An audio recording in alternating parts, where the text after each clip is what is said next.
Welcome to Azeroth United, a weekly podcast about World of Warcraft. My name is Denethar, and I am your host. Welcome, everyone. Thank you so much for joining us. It's Thursday night in Azeroth, and we have a great show lined up for you.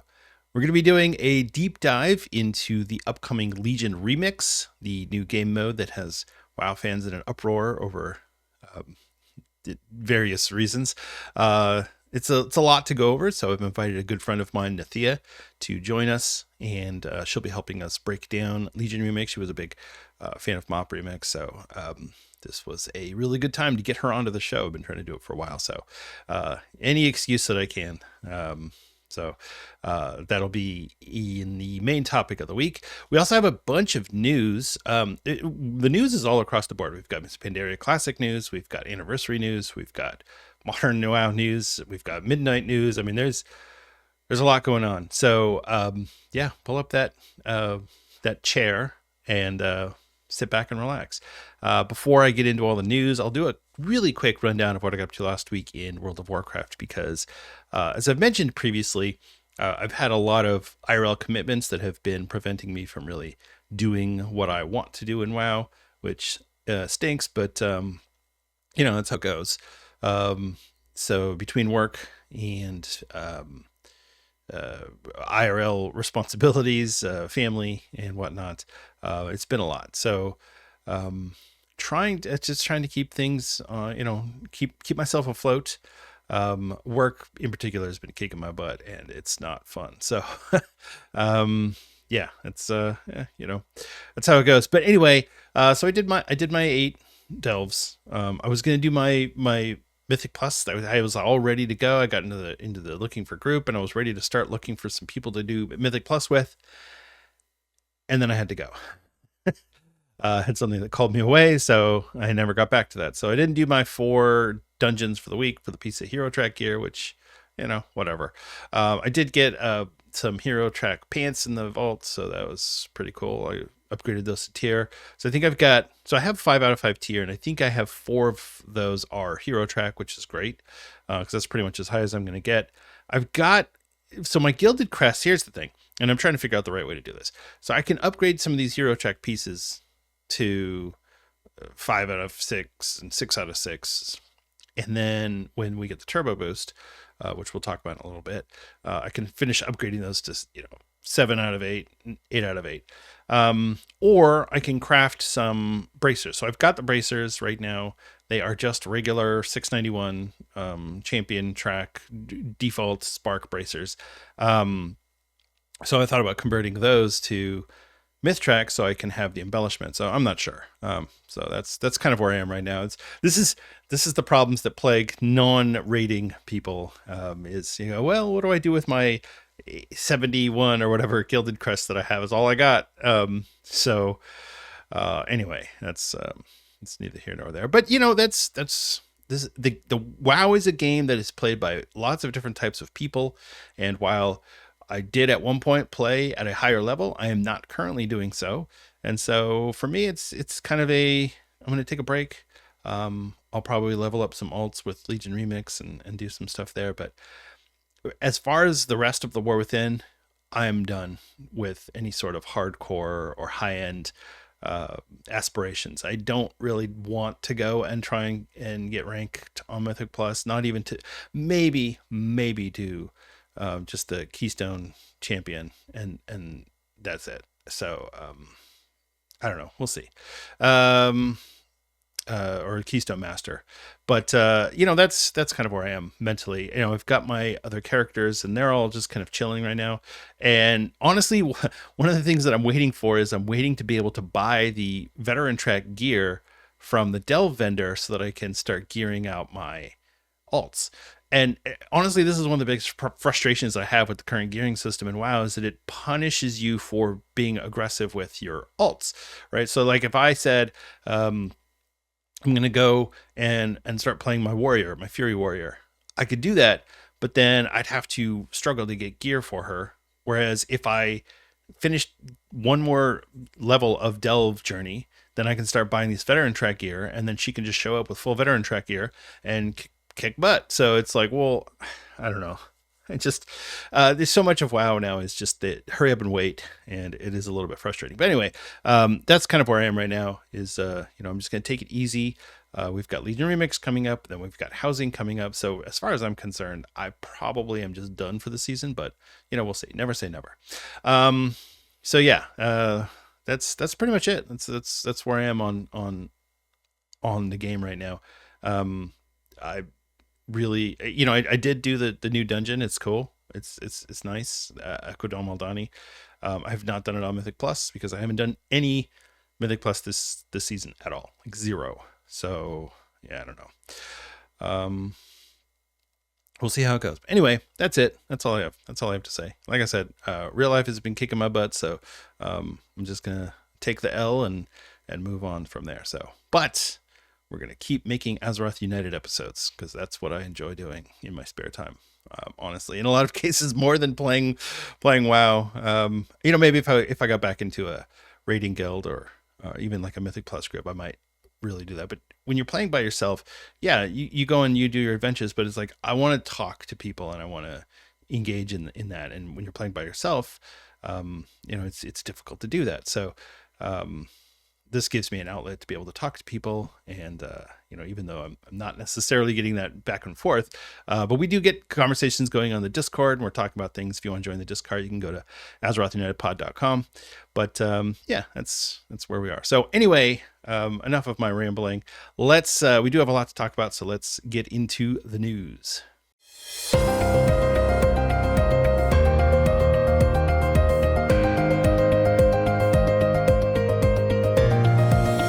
It's time for the news. In Blizzard news, so there's a couple of things that are on the Blizzard store. Actually, there's one thing on the store, and there's one new Twitch drop. So the Ascended Regalia pack is something that is new on the Blizzard store. And this one's actually kind of surprising. It's 4 transmog sets and 2 weapon collections. So I guess they're going for the kind of resurrection healer or spirit healer type vibe with these. 2 of them are blue tinged and 2 of them are purple tinged. I mean, they're cool sets. To me, I wouldn't want to wear this as a set, but it's more of a, hey, these might have some cool transmog pieces. The legs look pretty cool on some of them, and they just look like good sets. So I'll probably end up picking it up, but yeah, you're not going to catch me wearing this as an entire set. It looks a little weird, but mixing and matching, definitely these look like good pieces. So plus the weapons are really good. It's $30. If you've got some extra cash and you want to spend it on a in-game shop item, then yeah, I mean, that's pretty cool. The thing with these shop items, I feel like everything is designed around the human model and the Blood Elf model. And so if you don't have a character that's one of those 2 models, sometimes it looks a little weird, which is frustrating. So, definitely check it out in the, you can see it in game. If you go into the appearances, you can see the transmog. And so if you're like, oh, I really like that transmog, make sure you check it out in your Tauren first before you do anything else.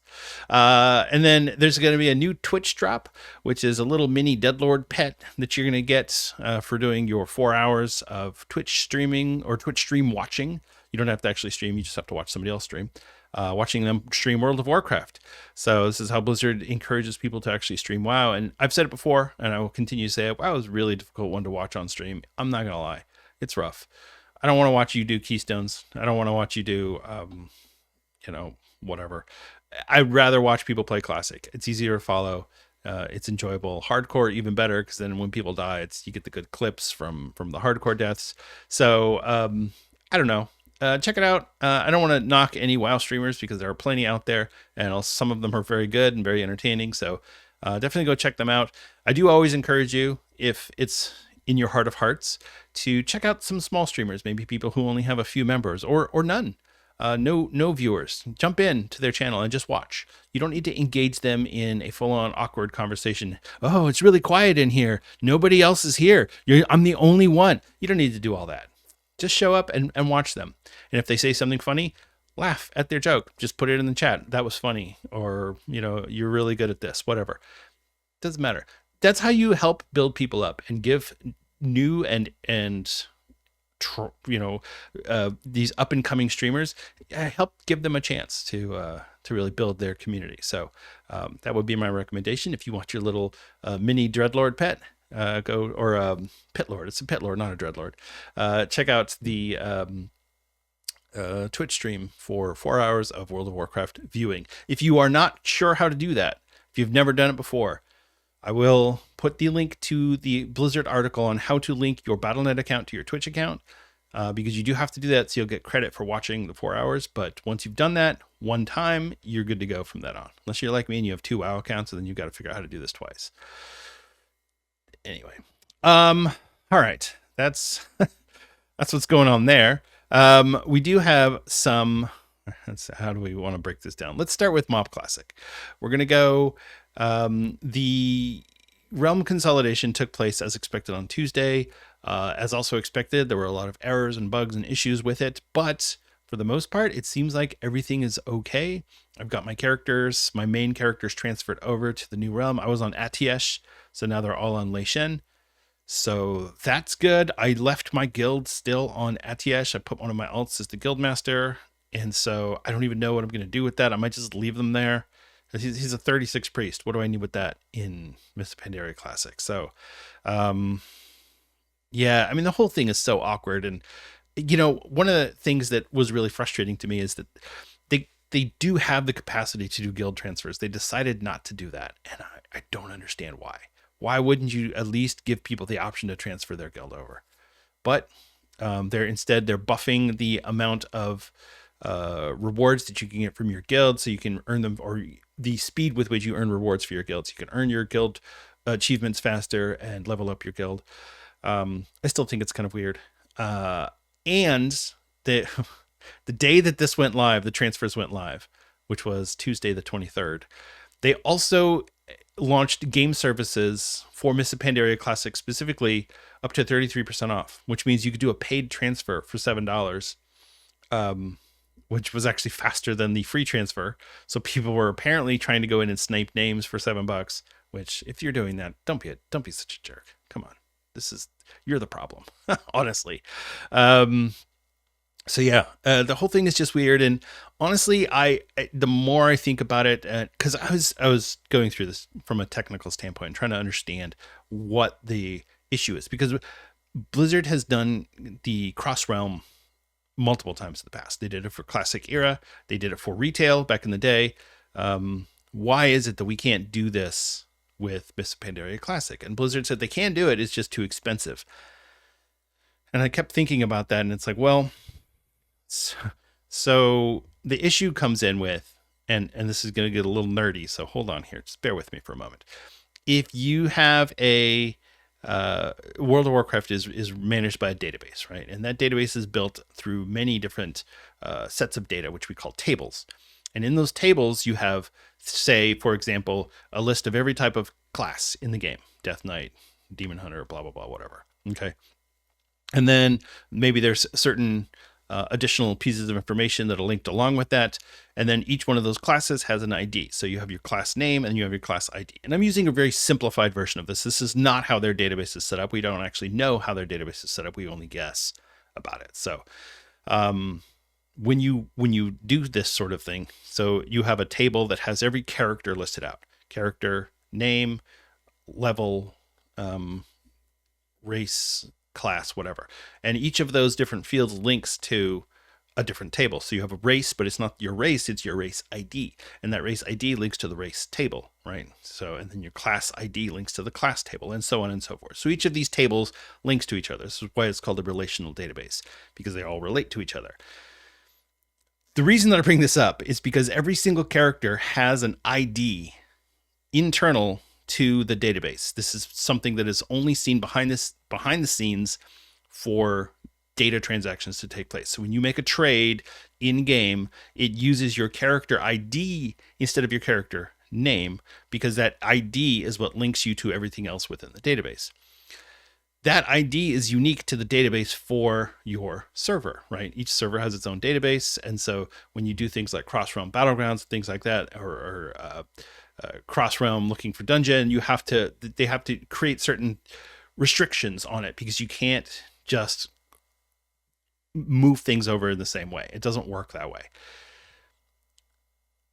The problem with cross realms is that what you are essentially doing is you're essentially putting everybody into one giant database where you have every single character. And so you have your character name, but then you'll have your cross realm name, which is name and server name. So for example, my Death Knight on Atiesh would have been Denethar Atiesh or something along those lines, right? So that people know, oh, he's from that server.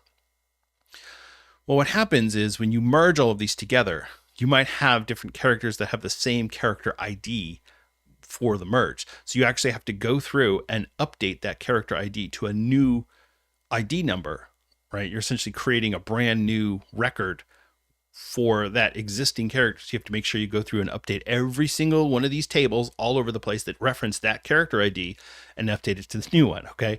I know this is getting really nerdy and technical, but at the end of the day, they have scripts that go through and do that, but you have to go and validate and you have to check and you have to make sure, because the last thing you want to do is to do cross realms and suddenly people have the wrong gear, people have the wrong spec, they have the wrong stats, they have the wrong things in the bank, they're in the wrong guild.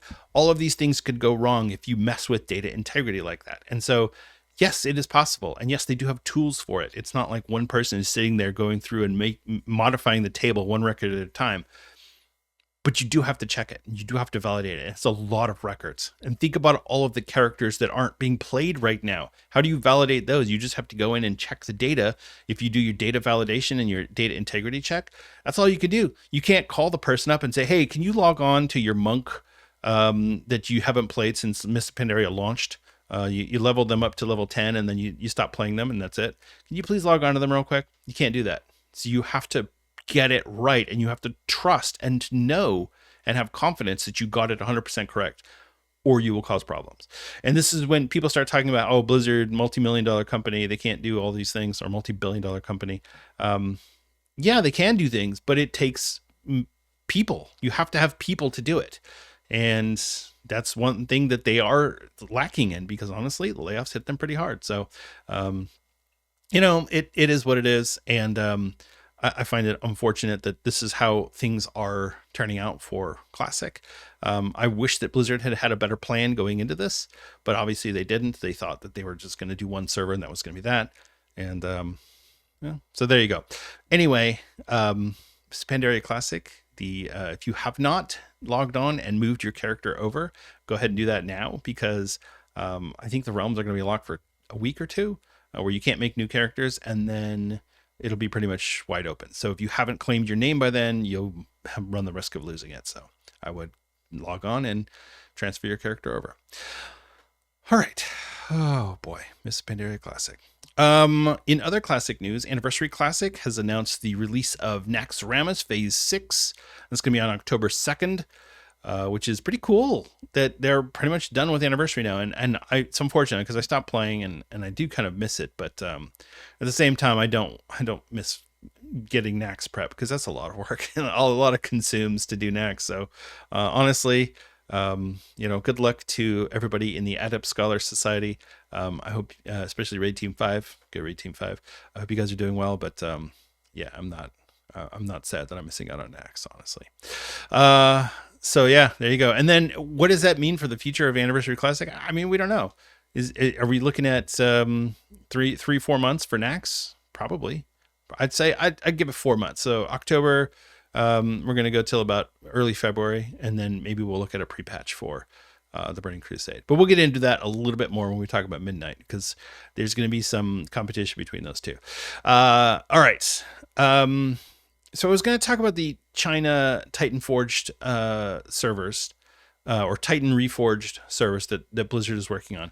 So I did not understand what was going on with this. I thought that NetEase was putting this together for the China audience. And if you're not familiar with this, what they're doing, since China missed out on Season of Discovery, they're giving them this Titan Reforged server, which is World of Warcraft Vanilla, the Burning Crusade, and Wrath of the Lich King all combined into one experience, where you're going to level up from 1 to 80, and you could do your raids at various points, and all the raids are going to scale, and all the gear is going to scale. It's basically like, let's take the first 3 WoW expansions and turn them into one giant expansion. all the way up to level 80. It's a really cool idea. And honestly, I'm hoping that this, maybe not exactly this thing, but I hope we get some inspiration from this for a possible Classic Plus in the future, because I think this is a really cool idea. What I didn't realize is I thought NetEase was doing this whole thing. They're not. Blizzard is actually developing this for them, and they're going to hand it to them. So Blizzard is the one that's actually designing this, which gives me even more thought that we're going to end up with some sort of combination of Season of Discovery and this Titan Reforged and maybe Anniversary. I don't know. We're going to get some mixture of all these things when we do Classic Plus, whatever it's going to be called. Season of Classic Plus, Season of, the Future of Classic. I don't know, whatever they want to call it.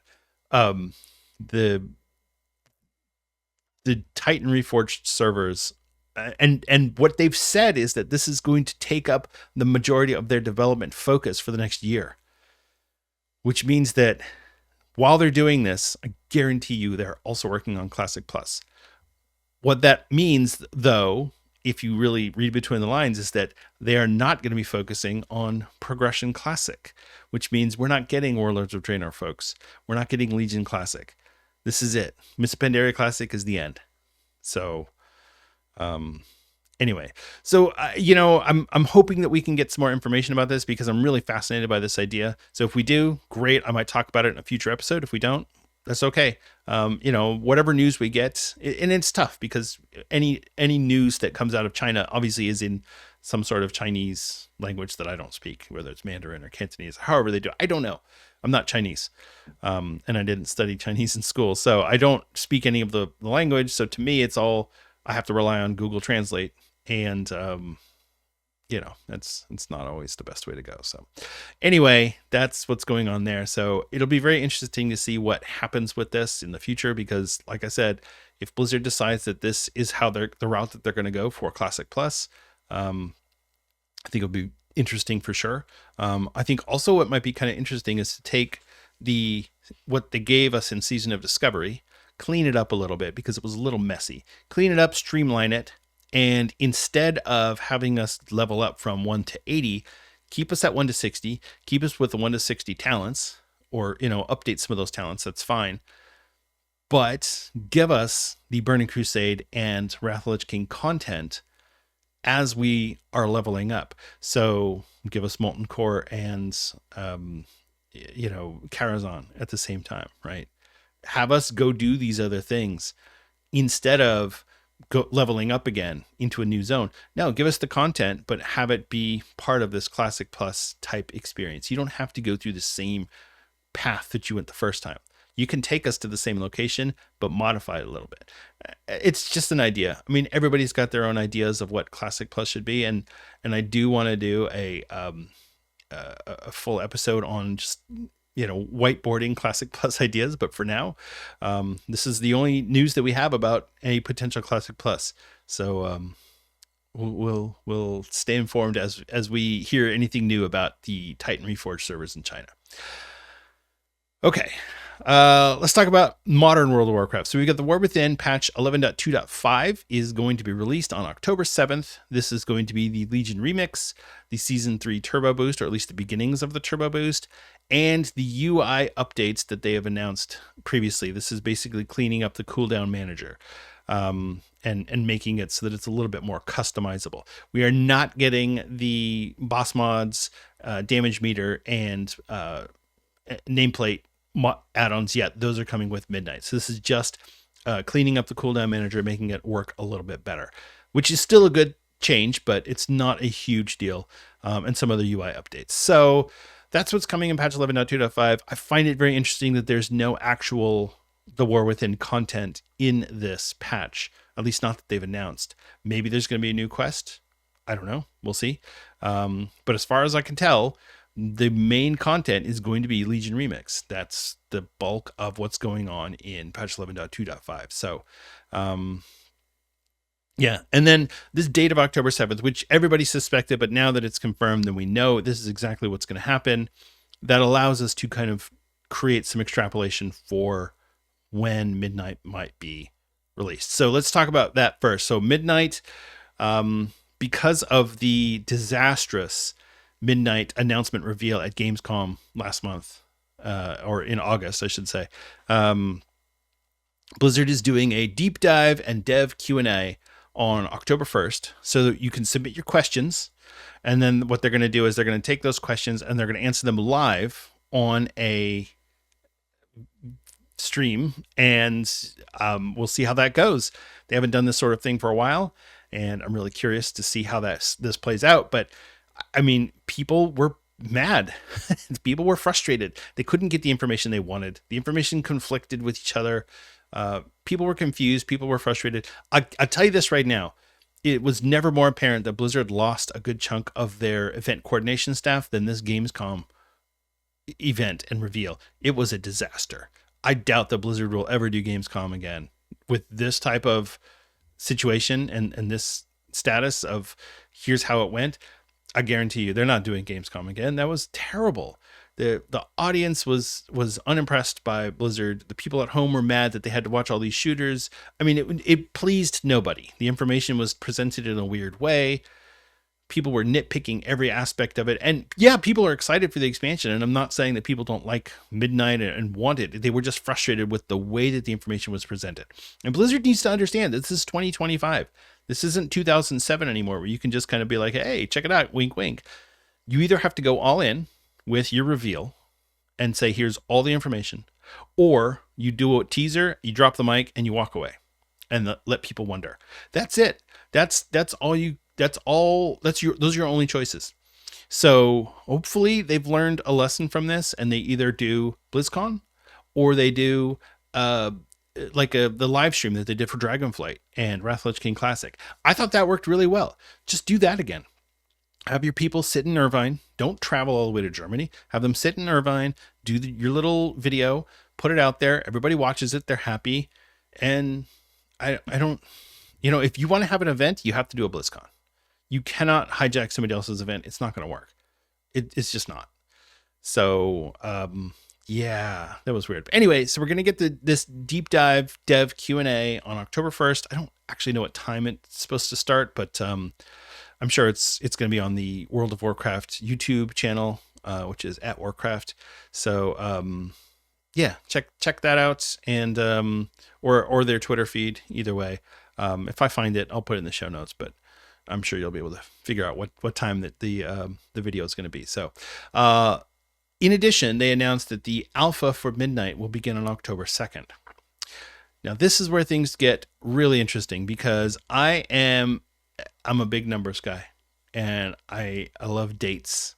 So I looked through this and I thought, well, let's see if we can figure out what we're looking at here. So, and I posted this on our Discord, and you can check out the Azeroth United Discord by going to AzerothUnitedPod.com. The Dragonflight. Let's go back to Dragonflight. So the Dragonflight Alpha, which was released in July. So it lasted for 7 weeks. And then we had the Dragonflight Beta, which lasted for 13 weeks. Okay. The War Within Alpha, which was released in April, lasted for 7 weeks. And then the War Within Beta lasted for 12 weeks. And then we got the launch.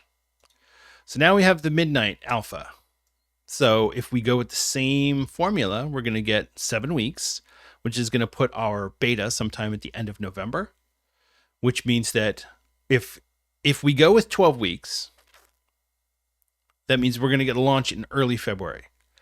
If we give them 2 weeks of buffer for the holidays, for Christmas and whatnot, then that's fine. We can push that out 2 weeks and put it toward the end of February. Either way, it's coming in the very beginning of 2026. I would say the absolute latest that it could be would be the first week of March for the launch. That puts the pre-patch, let's say we go with the end of February. That puts the pre-patch around January 19th or 20th, January 20th. What's happening on January 19th? The end of Legion Remix. That's right, folks. This is all planned. So whenever the pre-patch does happen to land, we're going to get we're going to get everything around that time. I think it's, I don't know. I can't imagine that they're going to have an alpha beta test cycle that's going to go more than, what is this, 20 weeks, 19, 20 weeks. Why would you go far longer than that? It doesn't make any sense at all. First of all, the biggest feature of this expansion is player housing. And they're launching that with patch 11.2.7. So you don't even have to, housing is already, they're already doing the testing on that. So then what does that mean for the rest of the beta? What are we testing? We're testing the new talents, the class builds, and the new Apex talents.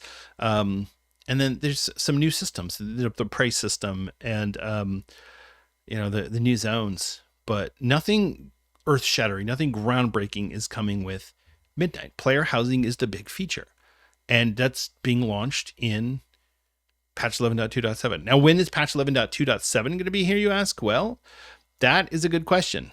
And I would suspect that's going to be here at around the beginning of December. If we continue on with what Blizzard has done with the 8-week patch cadence, that puts the patch 11.2.7 around the first week of December, which would be like around December 2nd. So I could see that as a possibility. I could also see it going even earlier than that. But I do think that they're trying to get us housing before Christmas. That makes absolute sense, especially given that patch 11.2.5 is coming out on the 7th. So all that being said, lots of dates and patch numbers. We're getting Midnight very soon. We're not going to have a long extended period of time where we're sitting in Mana Forge Omega for 10 months. And no, I guarantee you early March is the absolute latest. More than likely, it'll be mid to late February. So just keep an eye on that. We'll see how it goes, but I suspect that that's what we're gonna get. So, all right, and I think that's it for the news. So, we're gonna get into what's going on this week in World of Warcraft. All right. We have the bonus event for the week is Miss Pandaria Time Walking. Oh, how appropriate, Miss Pandaria. You're going to get the Sign of the Mists buff. Miss Pandaria reputation gains from combat and quests increased by 50%. You can pick up the quest A Shrouded Path Through Time from Archivist for Thrun and Dornagal to defeat 5 time walking dungeons for a piece of champion raid gear. That's not super exciting, but if you're into that sort of thing, or you've got an alt that needs some gear, that's pretty cool. The dungeons are Gate of the Setting Sun, Mogushan Palace, Skoloman, Shadowman Monastery, Shadowpan Monastery, not Shadowman. Shadowman Monastery is a whole different thing. Shadowpan Monastery, Stormstout Brewery, and Temple of the Jade Serpent. So check that out. Miss Pandaria Classic Time Walking. That would be weird. Miss Pandaria Time Walking is your event for the week. The PvP Brawl is Deep 6. Deep 6 pits 6 teams of players against each other in 3 iconic battlegrounds: Warsong Gulch, Silver Shard Mines, and Temple of Katmagu. Each battleground offers a little variation on the traditional format, such as flags that are a bit closer in Warsong Gulch, less carts to keep track of in Silver Shard Mines, and only 2 orbs within the Temple of Katmagu. When you zone in, you'll pick up the quest Something Different to win a PvP brawl, and you will be rewarded with Conquest, Honor, and Marks of Honor. The other big event going on this week, and it's going to run through October 9th, is the Brewfest. Here we go. Celebrated by both the Horde and the Alliance, the Brewfest is a time to enjoy the fermented fruit of the harvest, pretzels, cheese, and booze. The competing breweries, Thunderbrew, Barley Brew, and the Ogres all come together outside of all the major cities in a bid to outdo each other with their special ales, mead, and beers. Brave adventurers are invited to sit back, take a pull, and sample the finest wares these brewers have to offer. If you've done the Brewfest before, it's pretty much the same as before. If you haven't done it before, there's some daily quests that you can do, little tasks that they ask you to do, and some things. It's not super exciting. Brewfest has never been one of my favorite holidays in game. It's more of I'd rather just go and drink. But it's still fun, and you can get there's a new mount that you can get, which is the Brewfest Barrel Bomber. It's a flying mount that looks like a barrel helicopter thing. I don't know. It's pretty cool. So I'll probably try and get that, but Otherwise, yeah, nothing really new and exciting for the Brewfest. So that's going to run from September 23rd to October 9th. So enjoy that. And there you go. That's what's new in World of Warcraft. That's what's going on this week. So yeah, there you go. All right, we're going to move on now to the main topic of the week, which is the Legion Remix discussion. And so I hope you enjoy that. It's time for the main topic of the week.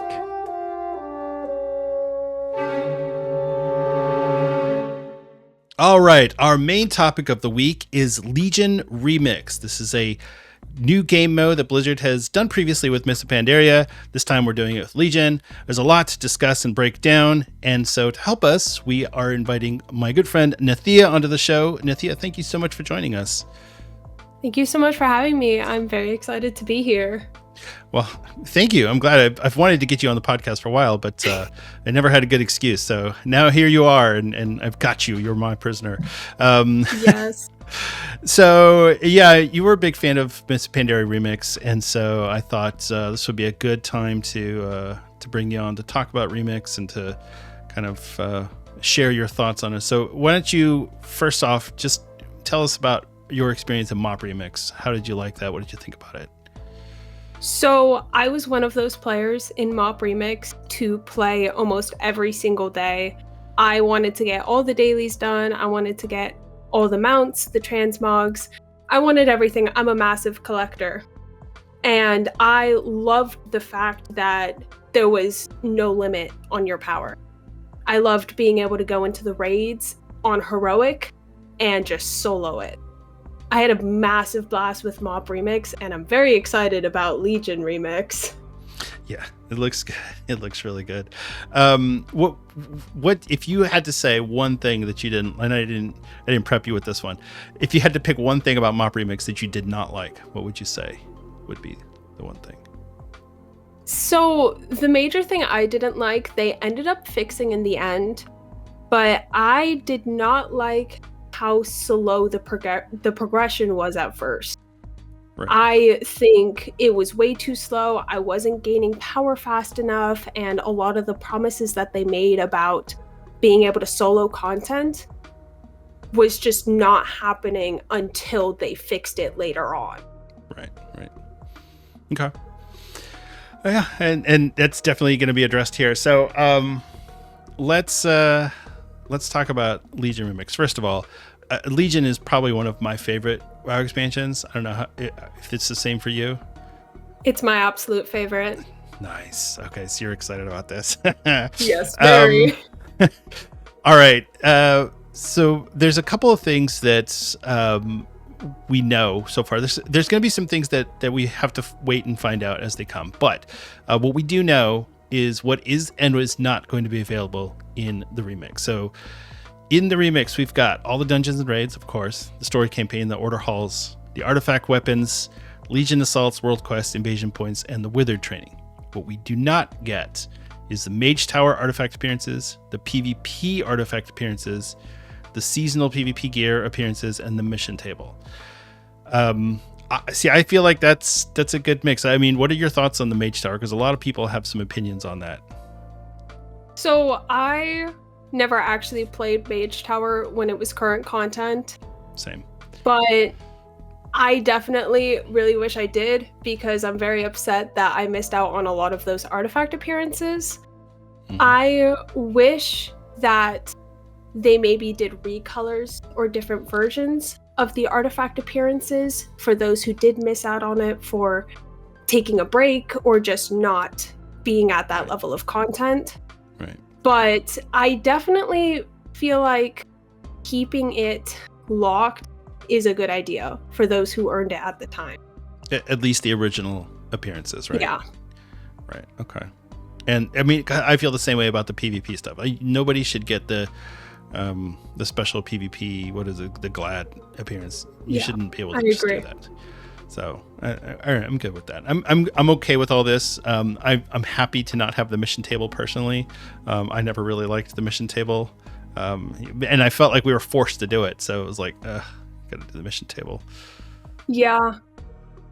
I definitely feel like they could have gotten a little creative if they were to have added the mission table with the rewards, because in Legion they had the rare missions and they had the Argus specific missions. So they could have gotten creative with the rewards that they gave. But I also disliked the mission table, so it's not really a loss. Right, and we can roll the rewards into the way that we're getting gear. So I think it'll be okay.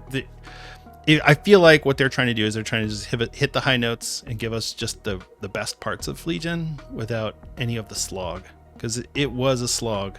If you remember in the very beginning when we were trying to grind artifact power, and it was a pain. Yes, it was. All right, so as far as the rollout, they're going to do this a little bit differently than they did for Miss Pandaria. So we've got this phased rollout thing, which I don't know that I like, but it is what it is. October 7th, which is the launch, we're going to get phase 1, Skies of Fire. This is going to be the Broken Isles, Class Order Halls, Infinite Artifact Weapons. This is our new artifact. So this is like instead of the Cloak, we're going to get our artifact weapon infinitized. The Keystones, Heroic World Tier, the Time Warped Obelisks, Emerald Nightmare Raid, and the Trial of Valor Raid. That all sounds like that's good. I'm kind of frustrated that they're time gating things like the Suramar campaign and whatnot, but I guess it makes sense from the way that the rollout went initially. I don't know. What are your thoughts on this phased rollout thing? I honestly do like the phased rollout, but I wish it went faster when it came to the actual content of Legion itself. I don't like the parts of the campaign being time gated. Right. That much, but I definitely feel like rolling it out in phases will be good for players to help earn power to do these harder pieces of content. Right. All right. So then October 21st, 2 weeks later, we're going to get Rise of the Nightfallen, which is the Suramar campaign, Return to Karazhan and the Nighthold. Then November 4th, we'll get the Legion Fall, which is the Broken Shore campaign, the Legion Assaults, Cathedral of Eternal Night Dungeon, and the Tomb of Sargeras raid. Then November 18th, Argus Eternal, which is the Argus campaign where you actually get all the Argus zones, Sea of the Triumvirate, and Antorus. And then the final phase, which is phase 5, Infinite Echoes, that's going to be on December 9th. And all that they're saying is it's catch up, remix original content, which I don't know what that means, and more rewards. So they're being mysterious, which is fine. I mean, I'm good with this. I wish maybe it was a week in between instead of 2 weeks, but I feel like I agree. I feel like it's fine. I don't personally mind having the raids be spread out like this because we have keystones. If they had done this with Miss Pandaria, I feel like it would have been really frustrating because all you have is heroic dungeons and scenarios, and that's not really enough to keep people busy if your only raid is like Mogushan Vaults and Heart of Fear. So I don't know. I feel like this is good. Yeah, I definitely feel like if they did this with Mob Remix, I would not have played every single day, because that was kind of my main thing, was doing the raids all the time. Right. So I agree. I do like how the raids are spread out because of Mythic Plus, but like I said previously, I really wish the campaign wasn't time gated. Right. Okay. All right, so let's talk about the features that they're putting in. So here's the thing. When Mythic Pandaria Remix came through, it was weird because we had to kind of figure it out as we went, because we didn't have all this information going into it. They just kind of dropped it on us. This time around, we've got a lot more knowledge about how things are going to go. So first off is the currency, and I think this is one of the best changes that they've made. The currency bronze is just going to be for the cosmetics and the rewards, the mounts, the pets, the toys, the transmogs. I think this is a great change. I didn't like having to decide between player power and rewards. I agree. I remember the last couple weeks of Mob Remix, I was struggling to try and figure out what I wanted to buy, because in the end, I didn't have enough for everything, even though I played almost every single day. Wow. So I like having the bronze being for cosmetics only. Got it. And Yep. for rewards. That I didn't realize that. That's crazy. Yeah, because I stopped playing after a few weeks, and I never got my player power up that high. So I just did like I just had to pick and choose what rewards I was going to get. I'm like, I don't want that mount. That's ugly. Oh, I'll get that one. I'll get that toy. Yeah. Whatever. I don't know. So the bronze will drop from all types of content, quest engines and raids, outdoor activities, etc., just like before. It is account wide, meaning you can transfer it across all your characters, which it wasn't like that in Mythic Pandaria, was it? I don't think so. I don't think they really had account-wide currency Right. back then. Yeah, the war bands really have changed everything, so that's Yeah. good. And it has no impact on your character's power, progression, or gear, which, yeah, I think that's good. So I'm good with the bronze. The replacement for that is going to be, so we're going to get our artifact weapons instead of a cloak, which, it makes logical sense. We'll get it through quest chain, just like in Legion, but all of the artifact weapons are going to be the same. So they're going to have the same talent trees. You're going to choose between 5 different artifact weapon schools or spells of magic: Nature Fell, Arcane Storm, and Holy. I think that's a really good change. I was kind of nervous that they were going to try and make us do the artifact trees again, which I did not want to do. No, I never liked the artifact trees. They were way too much. Yeah. So the artifact is going to be so the limits unbound, that's going to be the new end point where you dump all of your artifact power into. So that's going to flesh out your versatility, your primary stat, and your stamina, which I think is good. And it stacks up to 999 times. So you can get crazy versatility, stam, and whatever your main stat is. So, and then there's not going to be any artifact weapon relics, which is great because I hate those. Instead, we're going to get infinite power, which is the replacement for artifact power. And it is going to basically level up your artifact weapon just like your cloak. I mean, I think that this makes sense, that we're going to get this new power and it's going to level up the cloak. I mean, I don't know. Or the weapon, just like we did with the cloak. I mean, what are your thoughts on the way that they're talking about doing this? I honestly like it. It seems more streamlined. It is similar to the streamline of the cloak, I feel like, where you are getting that currency to level it up, to level up those talents. And I do appreciate the fact that the talents are the same for every single character, every single class. So there's no picking and choosing. This class is going to be more powerful because of these talents. Right. Except for the holy slot, which buffs Lightforge. Well, I'm sure people are going to come up with all the crazy combinations of things that, we didn't even think of. And there's going to be 1,000 Wowhead articles. This build is absolutely broken in Legion Remix and all this stuff. Oh, so. Of course. It's not the game without it. Right. Yeah. I mean, you have to have the insane coverage from Wowhead to make it work. So I've given a lot of thoughts about, or a lot of thought to this whole thing, and I'm really, the thing that scares me is I feel like it's almost too clean. And the thing that made Miss Pandaria Remix so much fun is that it almost felt like the Wild Wild West. You were just doing whatever. You were filling up your gems however you wanted to. You were just kind of cranking through things without any regard to. There was no limits. There was no guide rails. Right. This feels very much like, how in modern WoW we get the whole questing on rails thing, and this is what this feels like. It feels like Remix on rails. Like, we're going to line things up in a very specific way and tell you exactly how to upgrade your gear. I don't know. I mean, we'll have to see, right? It's just play the game and see how it goes. But that's one of the things that concerns me a little bit about it. I completely get that, and I honestly agree. I love the chaos that came from Remix in MOP, because I remember going into raids and such in LFR and not being able to keep up with everyone. And I really enjoyed that. I thought that was so much fun. Just going through it, just chaos. Not having to think and being able to choose your own adventure, basically. Yeah.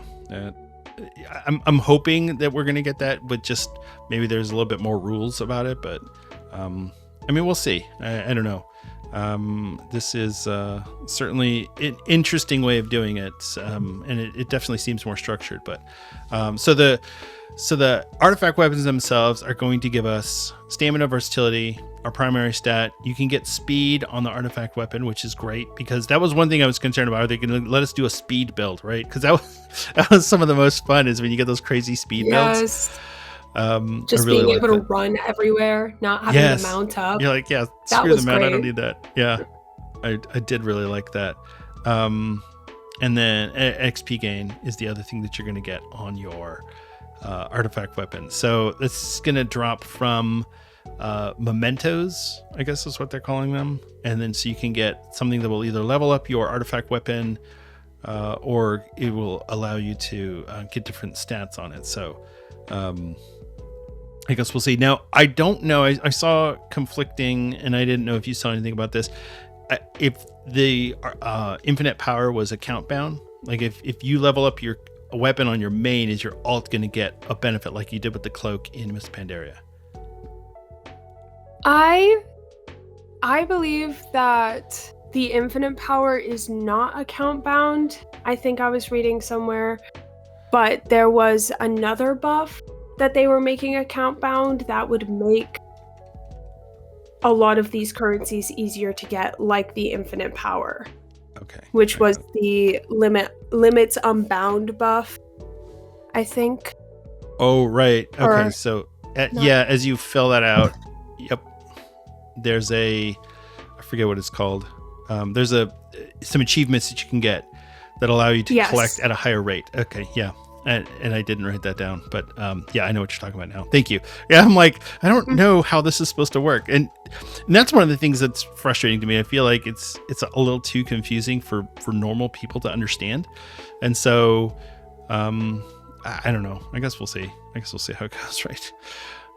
Yeah, I feel like in application it will run smoothly, but looking at everything on paper, it's a lot to consume. Right.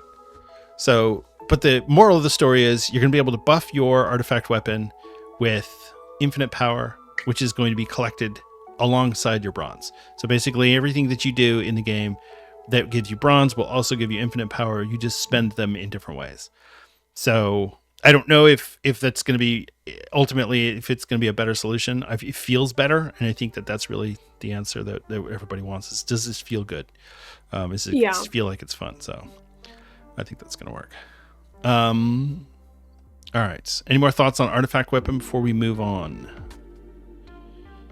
No, I do not. Okay. The rest of the gear is going to be same way. You're going to get gear from the Cache of Infinite Treasure. So you're going to get that from quests, mobs, whatever. The gear that you don't want, you can scrap, just like in Miss Pandaria, and it will give you bronze. You can't sell it, so all you can do is scrap gear that you don't want. There will not be gear upgrades in Legion Remix. So we will only be upgrading our artifact weapon. The gear itself, we will get increasing item levels as we level up, and as we do higher level content, we will get higher item level equipment. I feel like this is a very controversial change.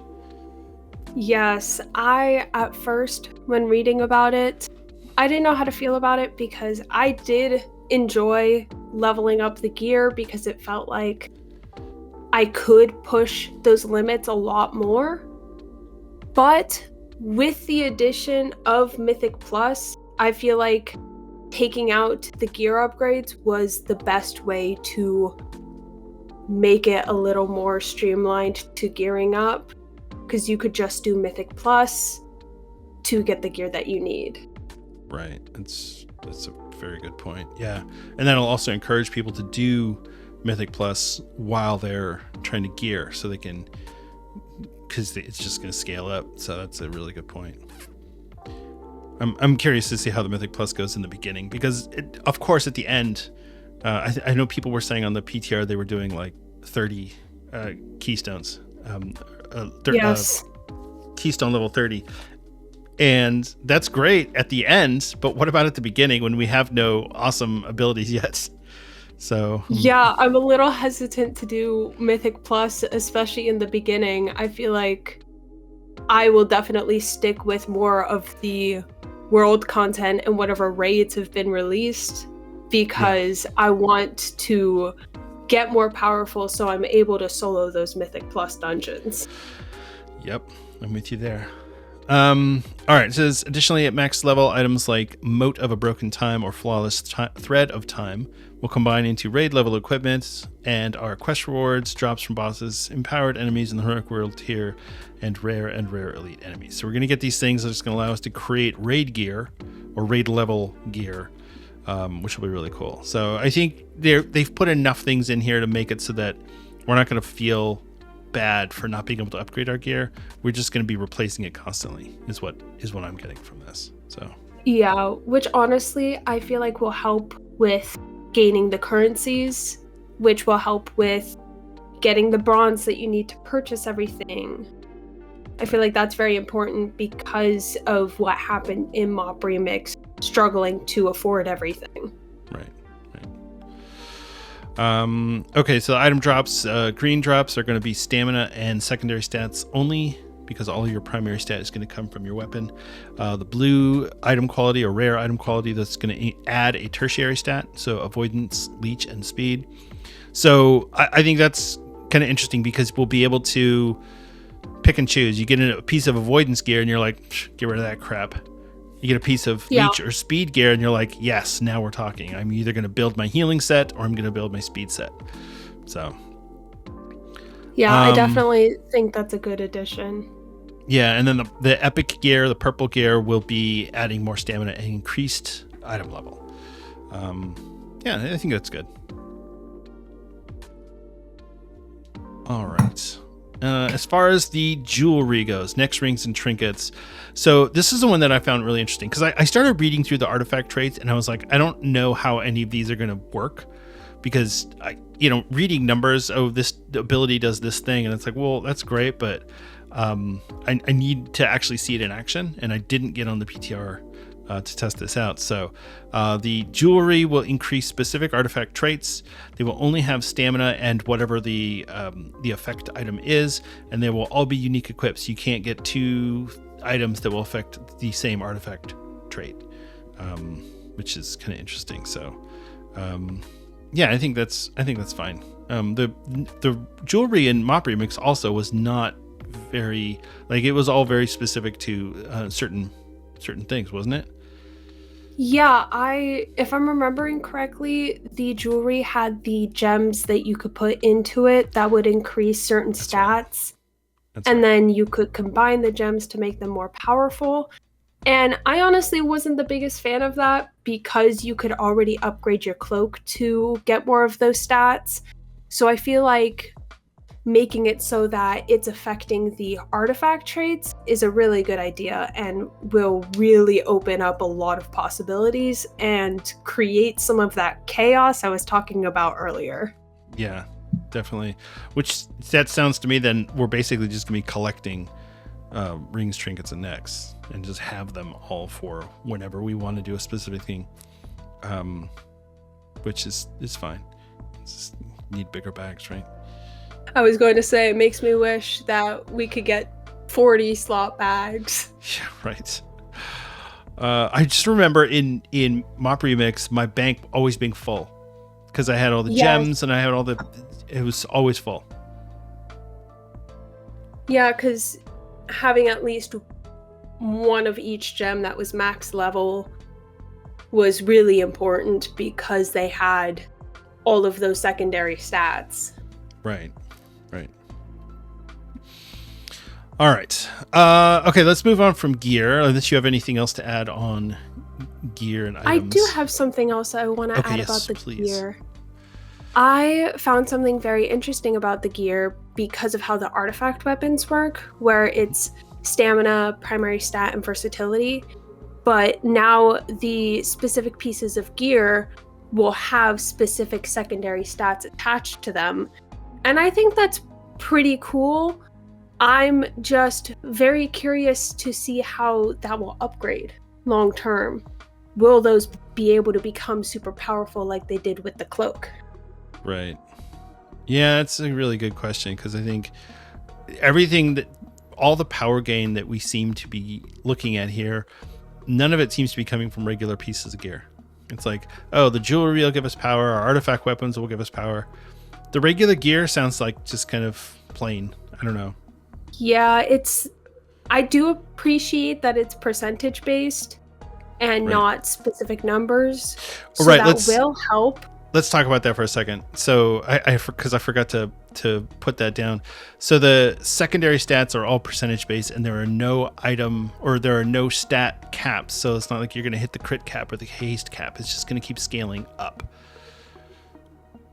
So yeah, that is what it looks like, and I'm very excited about that. But like I said, I'm also a little nervous to see how that will scale with the artifact weapon. Right. Well, hopefully it'll allow us to just put everything together and add all these stats, kind of balance everything out. Because if you end up with too much of one stat, even if you're not capped on it, it's like, well, how fast can you hit if you're haste capped, right? It's going to feel weird after a while. Although I guess if it's lowering your global cooldown, that's fine, but it's just, then you're just going to wear out your keyboard. It's like playing Diablo and you're wearing out your mouse. Oh my gosh. So, all right. Yeah, no, that's cool. I like that. Thank you for reminding me of that, because I did forget to put that on there, that, yeah, everything is percentage based and there are no caps on any of the secondary stats. Now, all the other thing that I thought was weird is that none of the gear is going to have versatility. It's only going to be the three main secondary stats, so mastery, haste, and crit. No verse, because the verse is only going to come from our artifact weapons, which I found kind of weird. So, if you're a class that doesn't benefit from mastery, I feel like that's going to be a little weird. I don't know.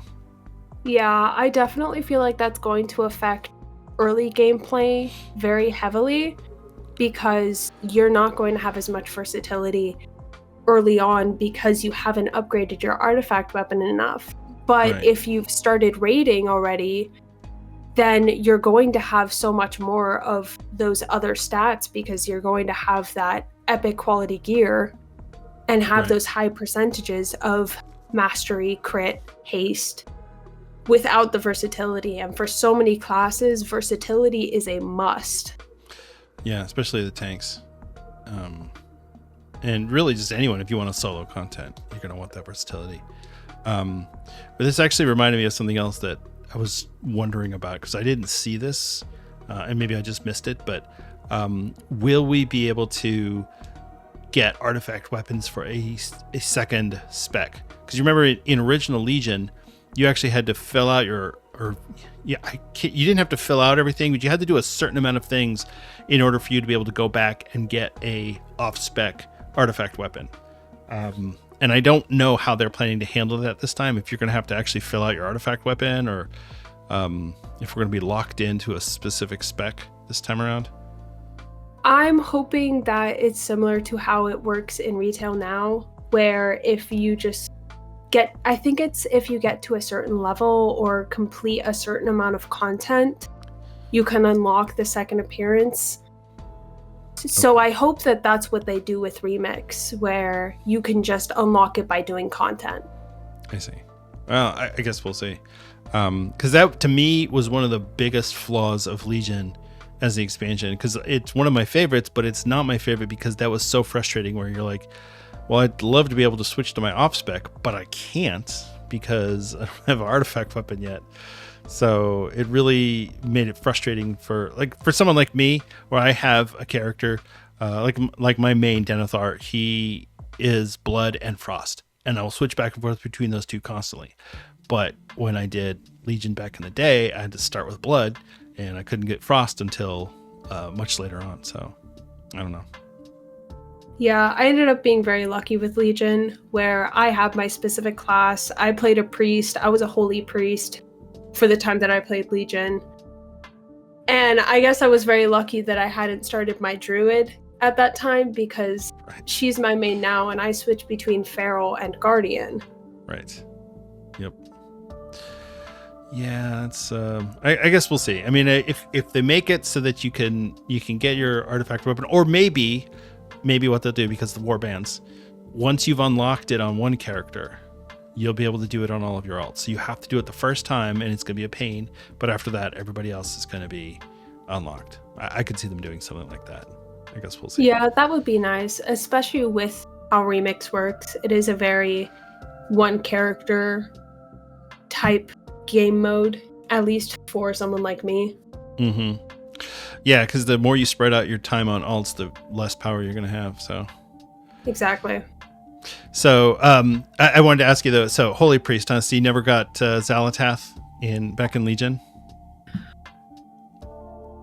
No, I only played her for a little bit. I mostly played her during Warlords. And when Legion came out, I did a little bit of content on her, but I ended up taking a large break from the game, especially when Tomb and Argus came out. Yeah. Yep, I'm right there with you. Legion was fun, but yeah, I took a big break. For me, it was from the Nighthold and Tomb, basically. So when Argus came out, I did run Argus a little bit, or not Argus, Antorus. I did run Antorus a little bit, but I wasn't even playing full time at that point. I was just kind of dipping my toe back in. So, all right, let's talk about this heroic world tier, or just the world content in general. So, Legion was famous back in the day because they introduced the world quest system. Previous to that, you had to do daily quests. You actually had to go to a location, talk to an NPC, pick up the quest, go do the quest.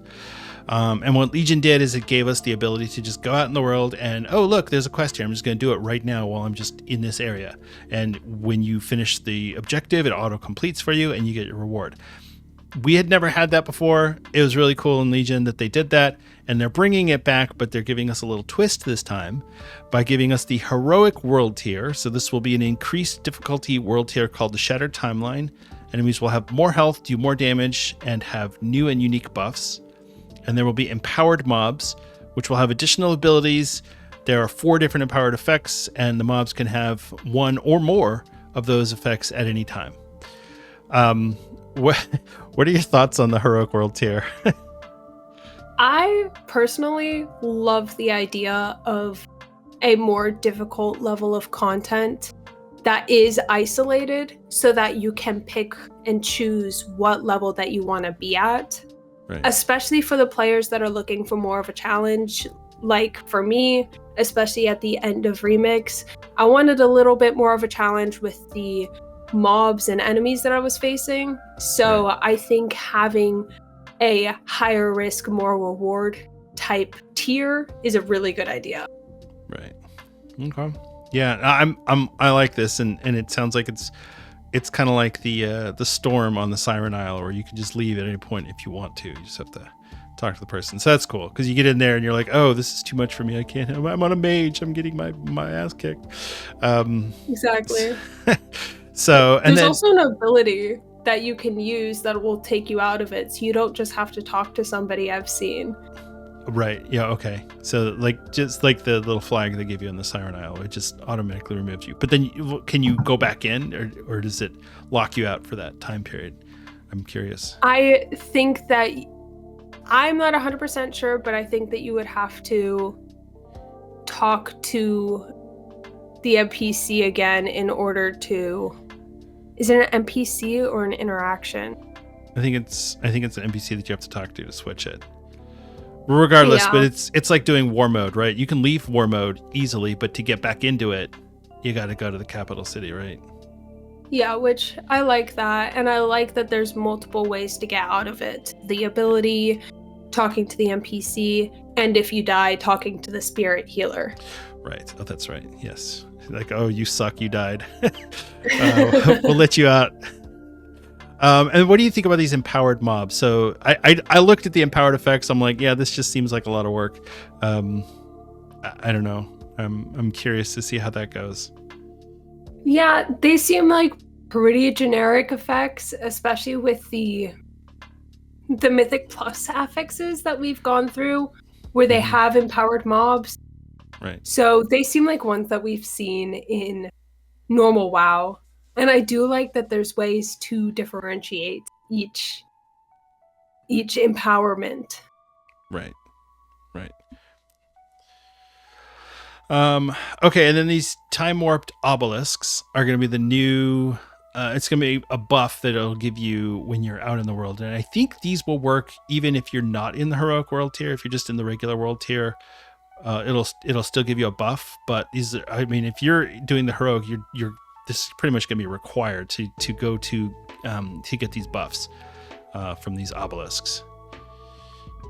Yeah, and it seems to be another example of high risk, high reward, where if you click on the obelisk, there's the chance of mobs spawning in.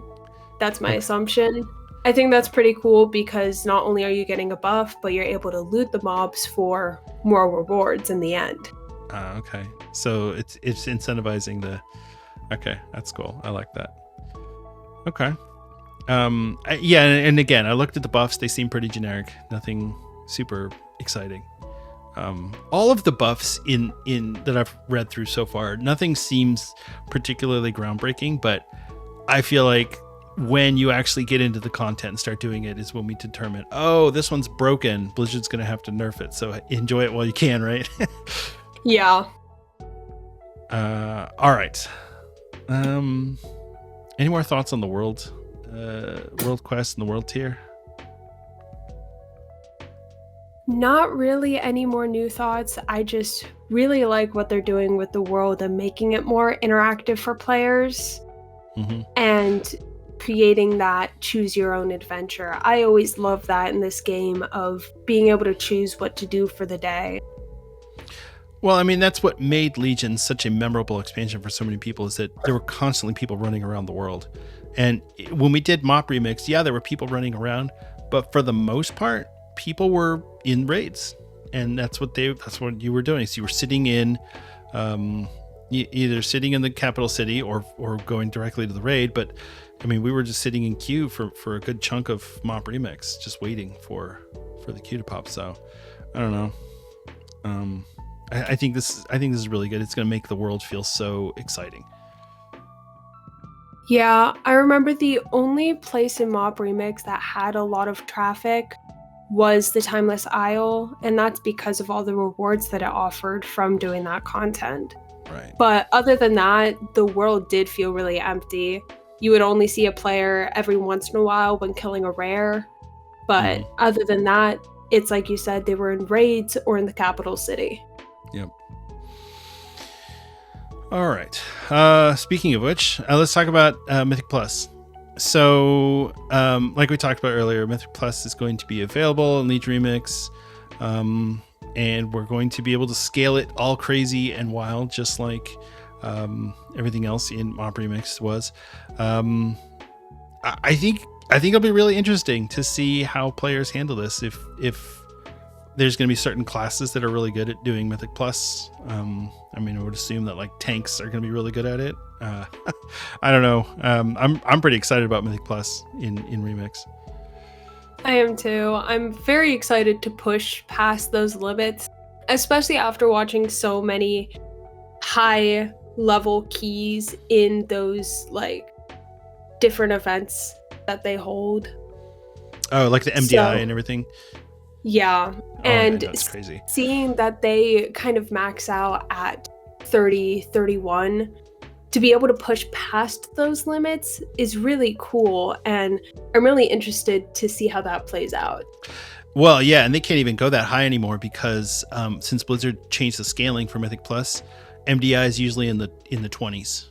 Oh my gosh. In the low 20s. Yeah, so it's like if I saw somebody on the PTR saying that they soloed a 40 with a fully buffed out character in Remix, which to me is I'm crazy. curious.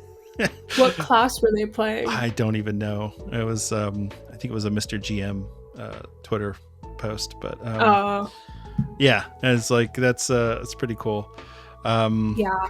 Now, so I didn't do Mythic Plus back in Legion. I did not do a Mythic Plus until Shadowlands. So for me, the Mythic, people talk about the original Legion Mythic Plus affixes with a little bit of nostalgia and a little bit of hatred and bitter memories. Did you do Mythic Plus back then, or you didn't do it until later? No, I didn't start Mythic Plus until BFA. Okay. Yeah, apparently people are saying that the affixes are going to be crazy, and so I'm curious to see how this goes in the beginning when people are still leveling up. But and then they're going to add 4 new affixes called Eternus Trials. So I don't know what those are going to be. I didn't look to see, but yeah, I'm curious to see how that goes. Yeah, and I'm honestly not really sure what the affixes were like in Legion, so overall I'm very curious on how those are going to play out. Mm-hmm. Yeah, I mean, I'm sure it'll be fun. You know, if Mythic Plus hadn't been fun, it wouldn't have stuck around.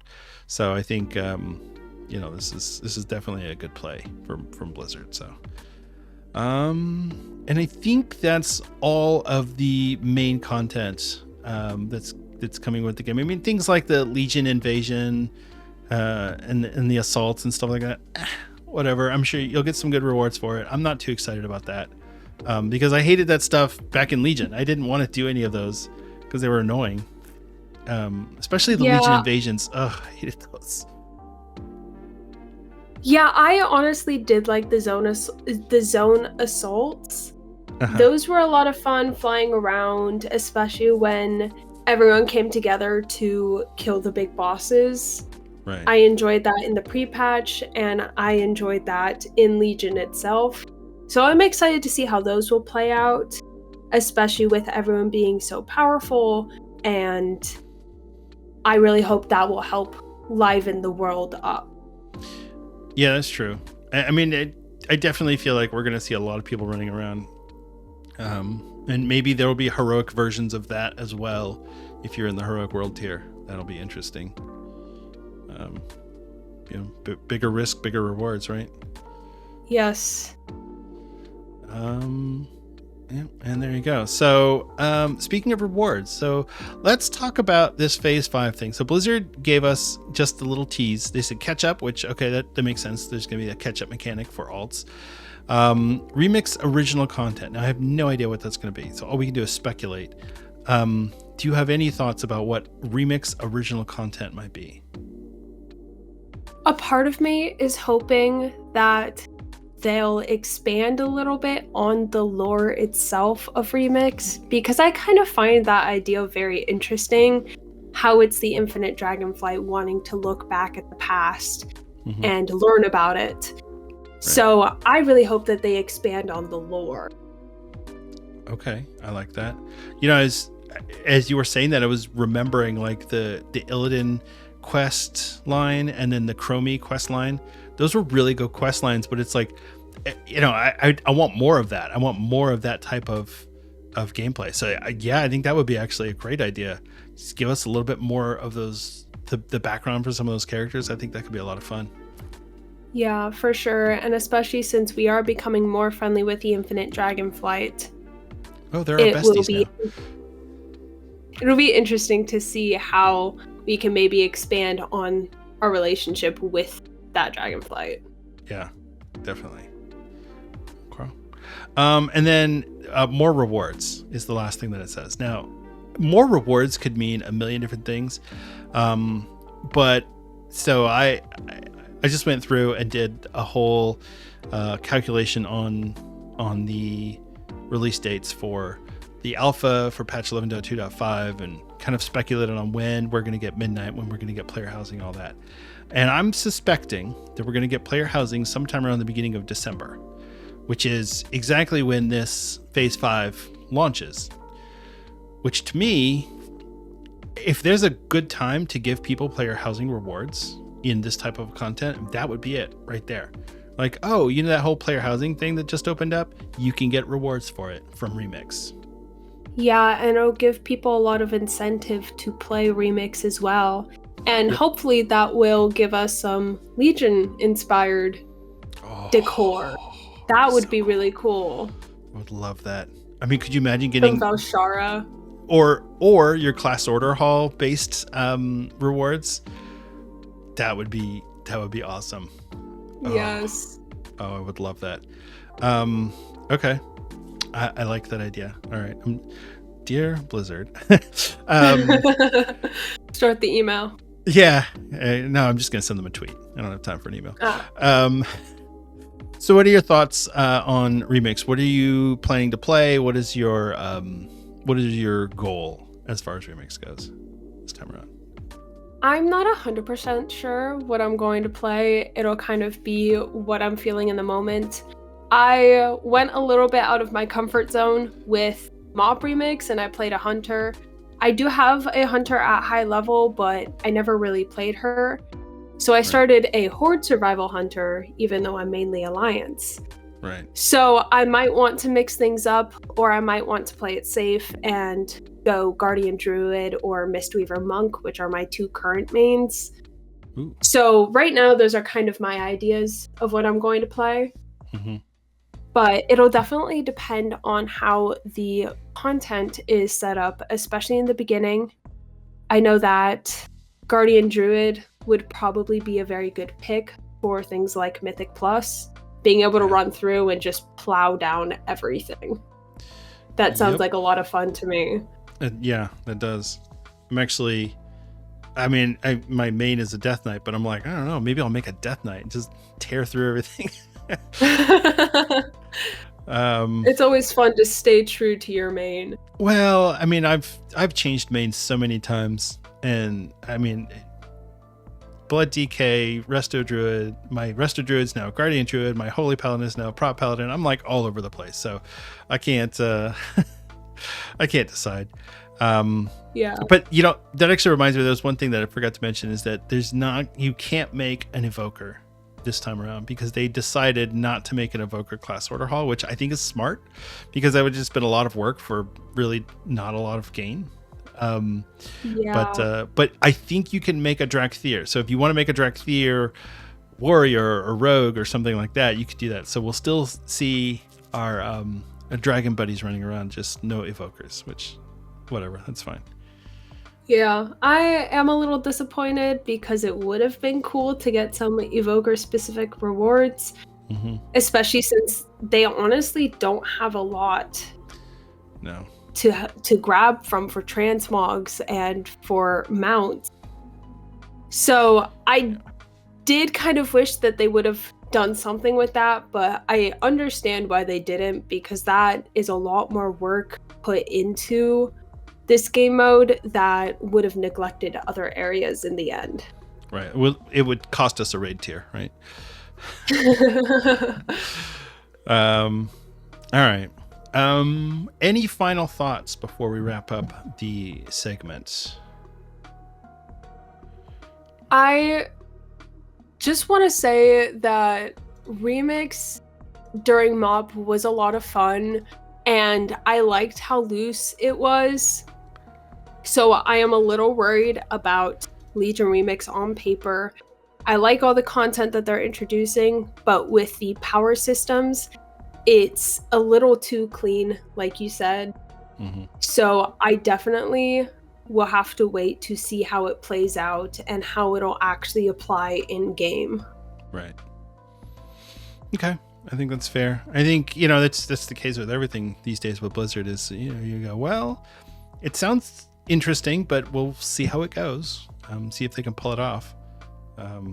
It's been like that for, man, they've had so many good hits, but I feel like nowadays everybody's a lot more critical of the decisions that Blizzard makes. So there's definitely more chance of there being problematic issues. So I don't know. Yeah. Let's be real. Everyone's been a lot more critical ever since Shadowlands. Yeah, I would say so. I think that burned a lot of people out. So you know, what are you gonna do, right? Yeah. I'm just here waiting for Shadowlands Remix, you know, because Yeah, because that would be a total blast. well, okay, but hold on a second. Now think about this. You know how much of a pain it is to get anima, to get some of those old appearances or different things, right? Yeah. Do it remix style. You just go and you grind a bunch of bronze. You go buy everything at the at your covenant. Not a bad idea. I'm just saying. That really isn't. I hate grinding anima, but there's always so many transmog pieces that are perfect, but a pain to get because they cost anima or they cost Stygia. Oh my gosh, don't get me started with the Stygia.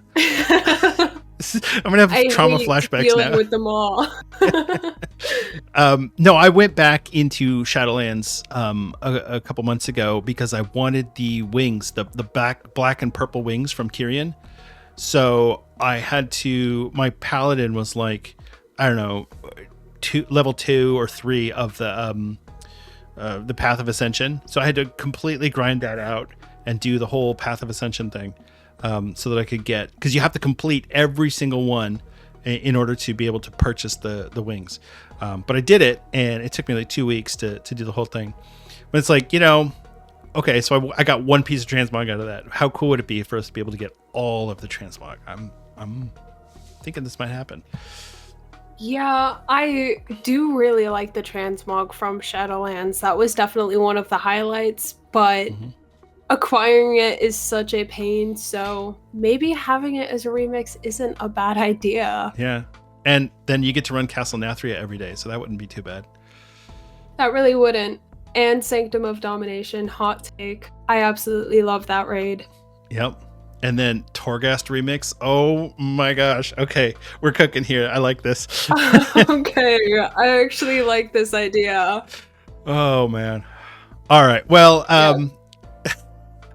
thank you so much for jumping in and helping me go through this. It's a lot of stuff, and like I said, I quit Mop Remix after a couple weeks because I was doing other stuff. But thank you, I really do appreciate it. And like I said, I've been wanting to get you on the show for a while, so don't be a stranger. Anytime you want to jump on, and if there's something you want to talk about, and or you just want to hang out, you are always welcome on the show. So thank you very much. Really appreciate it. Of course, I'm so glad that you have me, and I do hope that I could be a part of future episodes. And I'm glad that this was my first one, especially with my love for Remix. Yes. So I'm glad that I got to talk about it with you. Well, we'll have you on for Shadowlands Remix for sure. So yes, for sure. When they announce it with the Last Titan, for sure. That's right. All right. And anything else you want to say before you go? No, I've said all my thoughts. All right. Thank you again, and we'll talk to you soon. Yes, for sure. All right, that's going to wrap up our show for this week. Thank you so much for listening and for watching. I really do appreciate it. It is always a pleasure and a privilege for me to get on this microphone and speak to you. If you have any questions or comments about the podcast, or if you have a particular topic that you would like to hear discussed, you can email us at azerothunitedpod@gmail.com. You can also check out our website, azerothunitedpod.com. It's got the link to our Discord server and everything else in there, so check that out. If you want to get a hold of me directly, you can reach me on Twitter. I am at Denethar.